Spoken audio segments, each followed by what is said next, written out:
What's up, my friends, and welcome back to the weekly weigh-in, where I give you weekly updates on my weight loss journey.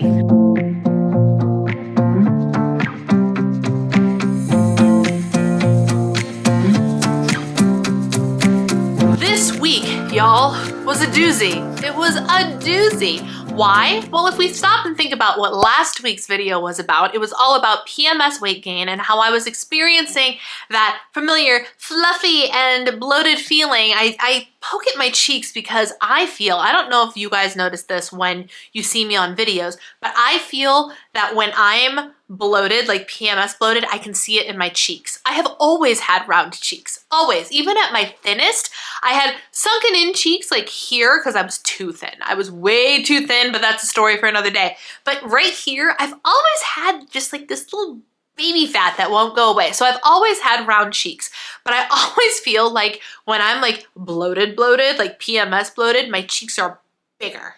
And so that's why I poke at my cheeks whenever I talk about that. Anyway, I digress. So last week I was suffering from a lot of PMS bloat, and it was earlier than the norm for PMS. Now, granted, PMS can come anywhere from like a week before your period is due, right? And for me, I was experiencing these PMS symptoms of bloating and pants feeling a little bit tight 5 days before my period was due to start. But here's the kicker, y'all. Here's the kicker. I'm on my period as we speak because she had the audacity to cause problems early and show up late. I can't even handle it. And like, it happens sometimes. I'm always baffled and completely surprised in the best way possible when my period perfectly aligns with the day it's supposed to come on my calendar. And it was only one day off. Like, it wasn't anything crazy, dramatic, or anything like that, but just it felt like it was so long because of how many days I was PMSing. And like I said, there are some months. Last month, I experienced 0 PMS symptoms to speak of. This month, I experienced almost a week of PMS symptoms. And so by the end of it, I was like, please God, just come so I can be over this, so I can be done. And like, it's fine. It is what it is. It's here. I'm on day 3. I'm almost done. It's fine. It's fine. So how does this tie into the weekly weigh-in for this week? Well, I thought I've been weighing myself regularly all week long. And of course, today, of all the days, and this is the day that I like to take the weekly weigh-in measurement, right? I should start doing averages, but I didn't because I didn't weigh in last week, whatever the case may be. I stepped on the scale this morning to a spike that wasn't there yesterday, which was really rude. I got on the scale and I looked down and the words out of my mouth were, "Are you freaking serious?" Literally, that's what I said, because it was up 1.5 pounds from yesterday. So I guess my average, if we had to average it, I didn't do the math. I should have, I failed. I'm probably going to give myself a gain of 1 pound for the PMS time, or period time, whatever you want to call it. I'm very much looking forward to the scale going back down. I personally feel, and this is totally normal, right? I understand the logic of like doing the Whaley day-ins. Y'all, can you tell that flow is here because I can't communicate with you properly? I do the daily weighing, and thus that helps normalize the whole weight fluctuation thing. I know this. I'm a coach. I teach this. I know this. There are still times when it gets to me. And this morning was one of those times that it got to me. It was completely undeserved. I've been eating really well, high protein, lots of leanness, listening to hunger and fullness cues all week long.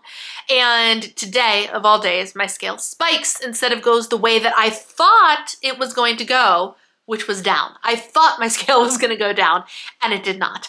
And it was infuriating for about 90 seconds. Not like, I let it linger for just a minute, but then I was like, you know what? It's fine.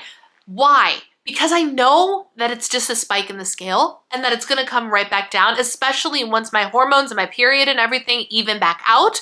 Great. Awesome. I can already tell in my clothes the bloat that was there last week that I was talking about has dissipated, which feels really good, which makes me go, where the heck is the spike coming from? But whatever, it's fine. The scale said what the scale said. This is actually really helpful information. Oftentimes, I tell my clients to do this, especially my clients that are in maintenance mode. When they're having a difficult time coping with a spike on the scale, I tell my clients to go check their measurements. Because remember what I said last week, weight loss and fat loss, not the same. And your weight can go up without actually gaining any fat, right? Which I know is exactly what happened to me this week. I did not gain any fat. On the contrary, I was like, let's bust out the tape measurer, and I lost half an inch between this week and last week. So even though I'm saying I have a gain, what did I say? It was 1.5. I have a gain of 1.5. I lost half an inch around the thickest part of my waist, which is what I call my love handle area. And so that's a win. That says fat loss is happening even if the scale does not agree. So this is just my plea with you to remember that the scale is not the end-all be-all and the only metric that we should be worried about. There are so many people out there that have a death grip on the number on the scale. But I sit back and I ask this question often, and I'm gonna ask you again. This is your food for thought on this day, whatever day I decide I'm uploading this. Food for thought on this day. If I told you that you could reach your body goals, you could drop your 2 or 3 dress sizes, you could get toned up, you could build your muscle, you could shrink your waist, you could fit in your clothes, all of those things. You could reach those goals, but the number on the scale would say the same thing that it did today. Would that be okay with you? And if your answer isn't a resounding yes, of course that would be okay with me, check yourself. Why? Why are you so tied to a number that means literally nothing? It's not like you wear the number on the scale on your sleeve when you're wearing your best dress, right? It's not like people can see, oh, she weighs 170 pounds, but she used to weigh 160 pounds, but she doesn't look any different. Or you can look at her and go, oh, she lost weight, but it doesn't actually say scale up ±0.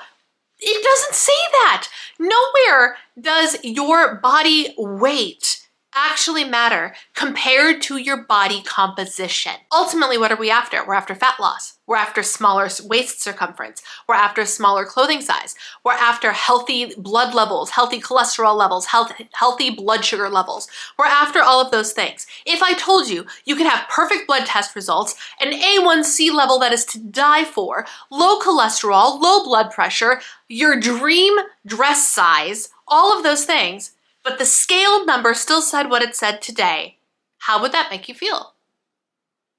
That's what I want you to think about today. You need to do some heart work and some head work if the answer is, well, that's absolutely unacceptable.